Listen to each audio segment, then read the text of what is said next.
Il y a dans l'espérance une fécondité originelle, parce qu'elle se donne autant qu'elle se reçoit.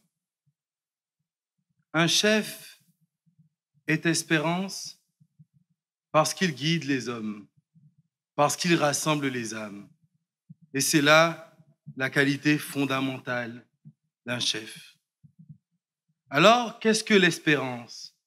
L'espérance, c'est cette vertu féconde qui nous fait croire en l'avenir. Finalement, c'est un peu comme courir dans l'obscurité, en allant vers la lumière qu'on ne voit pas encore, mais sans avoir peur de trébucher. C'est cette vertu positive qui nous fait croire en le monde, qui nous fait croire en l'autre. Et qu'est-ce qu'un chef? Un chef, c'est ces personnes, c'est ces ordres qui nous emmènent vers des lendemains joyeux. Ce sont ces personnes qui nous unissent et qui nous rassemblent. Pourquoi un chef est-il un marchand d'espérance? Parce qu'on ne peut donner que ce qu'on a. Et un chef est un marchand d'espérance parce qu'il donne de l'espérance aux autres, parce qu'il reçoit de l'espérance des autres. Finalement, l'espérance est consubstantielle au chef, parce que pour suivre quelqu'un, pour suivre un chef, il faut qu'il vous donne de l'espérance. On ne peut pas être chef tout seul, sauf peut-être Dieu. Faut-il encore y croire? Et c'est lorsqu'on croit en quelqu'un, parce qu'il nous donne de l'espérance, qu'il devient véritablement un chef. Alors mon contradicteur vous dira tout à l'heure qu'un chef n'est pas un marchand d'espérance. Il vous parlera de tous ces tyrans, de tous ces marchands de souffrance et de mensonges. Mais ce qu'il ne vous dira pas, c'est qu'ils ne sont pas des chefs. Ils n'ont que le titre de chef. Nous parlons souvent de chef d'État. Mais un chef d'État est-il toujours un chef? Non. Il n'est que chef par son état. Et il est un peu comme une bactérie, la Phallophaciala, qui s'accommode des gens et qui ne peut que vivre au détriment d'un corps étranger. Une espèce de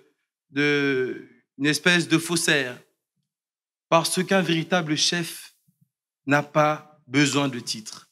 Un véritable chef n'a pas besoin de nom. Il s'exprime par lui-même. Il se fait par lui-même. Je vous disais qu'un chef est un marchand d'espérance. Et il est un marchand d'espérance parce qu'au moment où il donne à l'autre, l'autre lui redonne. Les gens ne croient pas au chef en lui-même. Ils croient en ce qu'il vous donne. Si tant est que, lorsque vous adhérez à une cause, vous ne le faites pas pour le chef. Vous le faites pour ce qu'il représente pour vous, pour ce qu'il vous donne, pour ce qu'il vous apporte.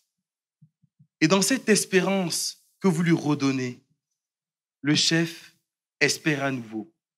Parce qu'il y a des moments de doute, parce qu'il y a des moments de trahison. Et dans ces moments-là, le chef a besoin que cette expérience qu'il a donnée lui revienne. C'est là ce qu'est vraiment le chef. Et nous voyons souvent que le chef est une personne, mais le chef ne-t-il peut-être pas aussi être autre chose? Nous sommes ici dans ce lieu de nature et j'y vois là une espérance, j'y vois là un chef.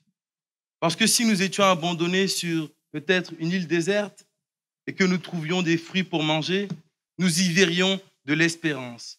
Et nous rendrions cette espérance en plantant ces fruits que nous avons mangés. Voyez-vous, il y a toujours cet échange fécond. On donne et on reçoit.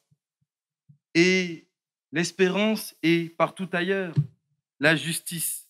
On parle souvent de chef d'accusation, mais n'y a-t-il pas là pour la victime une espérance, celle de trouver réparation, celle de trouver reconnaissance, et pour la justice elle-même? Ne gagne-t-elle pas quelque chose lorsque justice est rendue? Son nom n'est-il pas glorifié? N'est-il pas élevé? Et aussi, nous voyons de l'espérance dans le plaisir, parce que dans ces convulsions charnelles, il y a une double espérance. La première, vous la connaissez bien, c'est l'enfant qui va naître et qui vous fera espérer davantage dans la vie. Et la seconde, que vous connaissez aussi très bien, c'est finalement ces gémissements charnels. C'est lorsque cette colonne de lumière pénètre ses flancs apaisants et que l'autre, en jouissant, veut faire jouir l'autre. J'espère jouir et elle espère jouir également. Et aussi, peut-être, l'espérance, c'est l'amour. C'est l'amour et je pense à ma mère qui, lorsque j'ai failli mourir il y a 6 ans d'un Guillain-Barré, m'a dit « tu ne vas pas mourir ». Et cette espérance, je l'ai prise. Et de cette espérance, j'ai pu guérir. Et lorsque je regarde mon jury, et lorsque je vous regarde, je me nourris de votre espérance. Et je dirais, quelle est cette odyssée vers des lendemains joyeux? Qu'elle féconde le temps et qu'elle brise ses arcs pour toujours nous donner mieux. Espérer, c'est un peu renaître chaque jour. Et je pense que quelque chose qui nous fait renaître, quelqu'un qui nous fait renaître, est vraiment un chef.